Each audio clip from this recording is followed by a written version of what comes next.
Gary is panicking. It is Christmas Eve. He's in the supermarket aisle, staring at a wall of bottles he doesn't understand. He grabs the champagne with the shiniest label because it costs $50. So it must be good, right? Wrong. His family will drink it politely, but deep down, Gary is the disappointment of the dinner table. Now, look at Gatsby. Gatsby doesn't guess.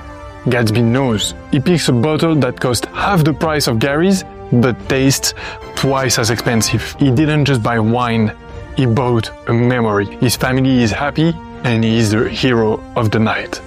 Do not be a Gary this Christmas. In this video, I will teach you everything you need to know to be like Gatsby, and stay until the end to choose the perfect sparkling wine for every situation. First thing to understand is what is champagne. Champagne is a combination of different things. First, it is a region in the northeast of France, but it is also a type of production, a method of production. So if you want to produce champagne, you need to do a sparkling wine, but you need to respect different things.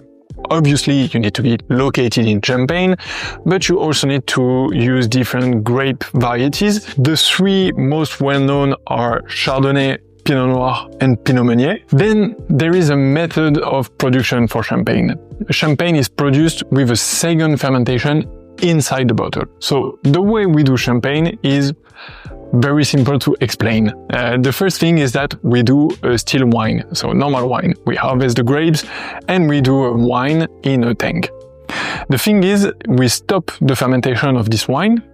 The way winemakers do this is they lower the temperature of the tanks so that the fermentation stops.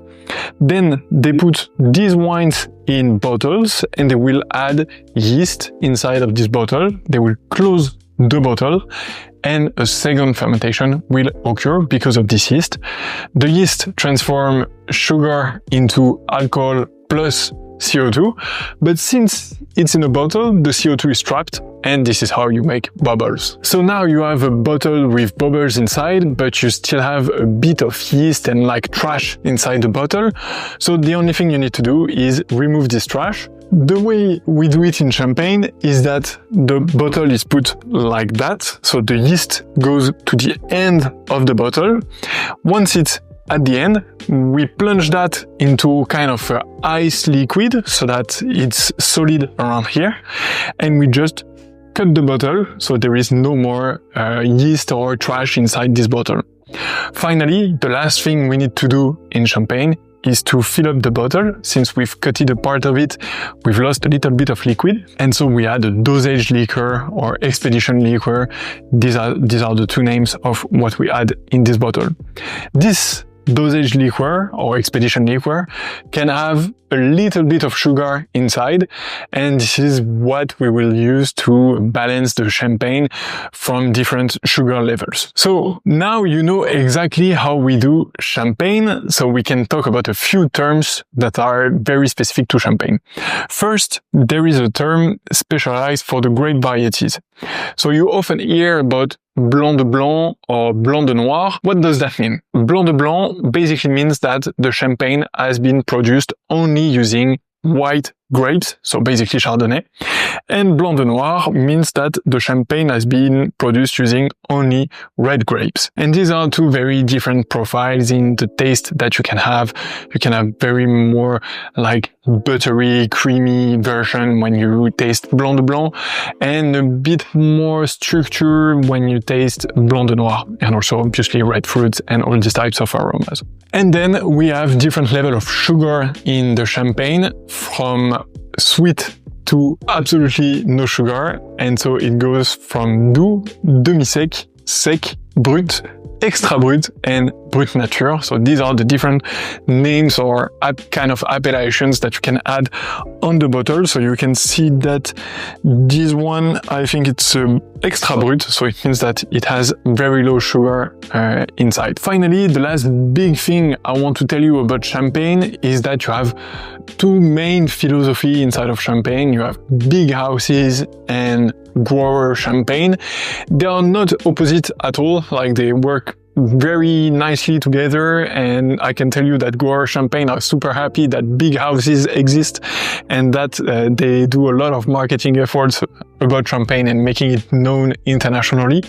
But what we need to understand is that big houses will tend to do classic champagne year over year, always the same, and it's very much like production oriented.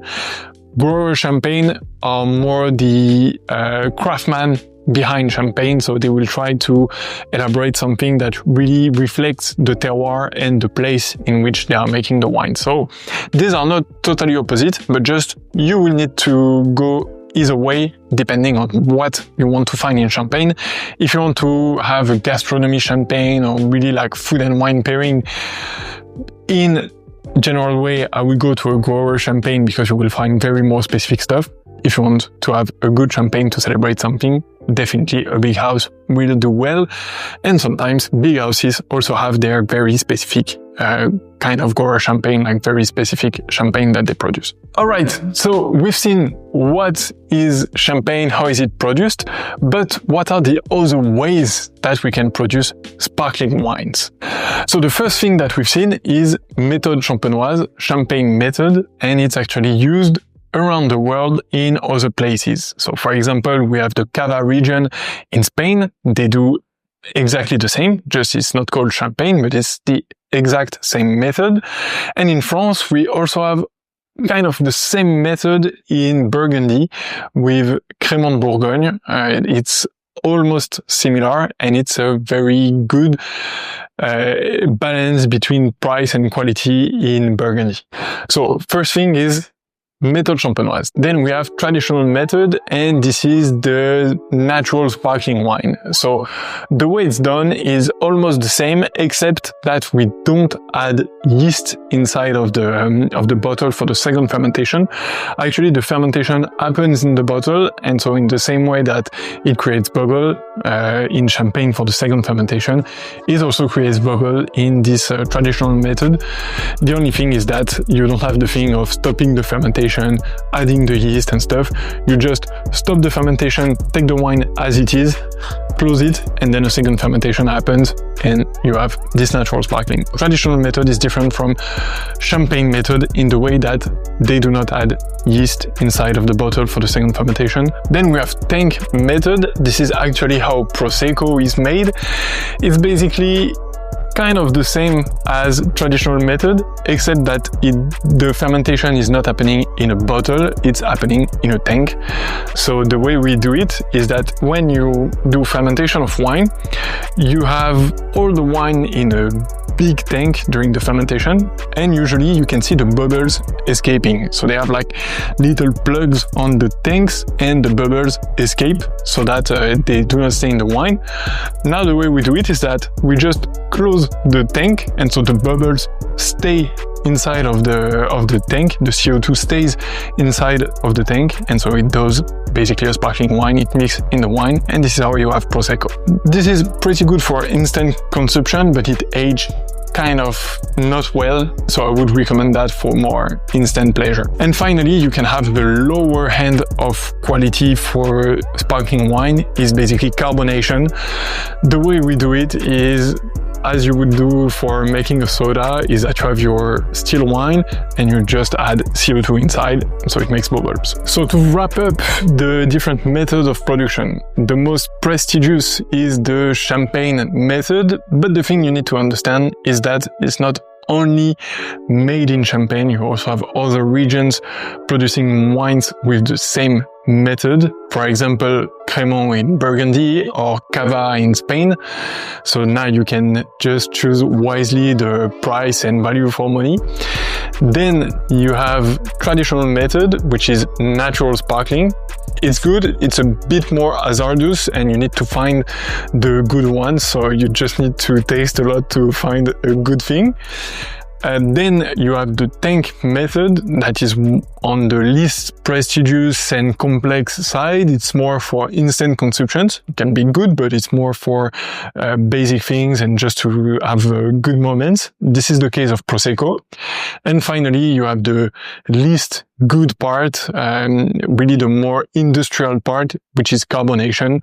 It is just adding CO2, and personally, I wouldn't recommend going for these wines because they won't be amazing. Now that we've seen all the ways to do sparkling wine, the question is, what should I choose for Christmas and what are the best value deals? Of course, I absolutely love champagne. That said, the goal of this video is for you to make the best food and wine pairing first and the best value for money purchase, by the way. So for this Christmas season, if we start the dinner like it's really the beginning of the night, I wouldn't specifically go to champagne because you will probably choose something kind of standard, you know, a brut champagne, kind of the same level of quality among the houses and very standard product. So what I would do personally is that I would choose a Crémant from Burgundy. So for me, these are one of the best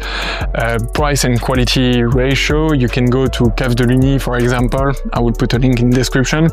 I think they have amazing sparkling wines around $10 to $15 max per bottle, and blind tasting that, it could definitely be at the same level of champagne. So I would rather go for something else or something different than champagne. If you start the dinner, you have a bit of fish, smoked salmon, maybe a bit of caviar, that type of things. I would go for a Blanc de Blanc champagne.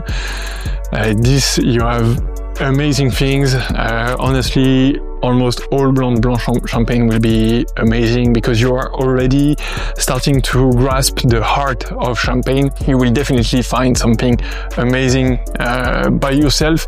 I will put in the description some of the champagnes I absolutely love in Blanc de Blanc, but you can find amazing things by yourself. Then for the rest of the dinner, it's a bit more difficult to recommend champagne because usually you have like turkey or roasted beef, that type of meal, so champagne doesn't pair that well. You can find champagne for the dessert, but be careful because champagne does not necessarily fit. For example, if you have a chocolate dessert, I would rather go for fortified wines such as Banyuls or port than champagne, because champagne will develop a lot of bitterness in the mouth, so it's not the best food and wine pairing that you can have. If you have a fruit-based dessert, that said, you can have an amazing time with champagne, but you need to go on the sweetest part of champagne. So demi-sec, for example, off-dry would be a very good choice of champagne for this. And for light chocolate dessert, maybe you can go for Blanc de Noir champagne, which would be the good balance. And finally, on screen you will see a list of my favorite sparkling wines. It's a very personal list. I didn't taste every sparkling wines in the world, so I still have plenty of things to discover. But if you want to make a good choice for Christmas, New Year, or to celebrate an event, I guess this list will help you. Thank you very much for your attention. Don't forget to subscribe. I will see you soon. Cheers.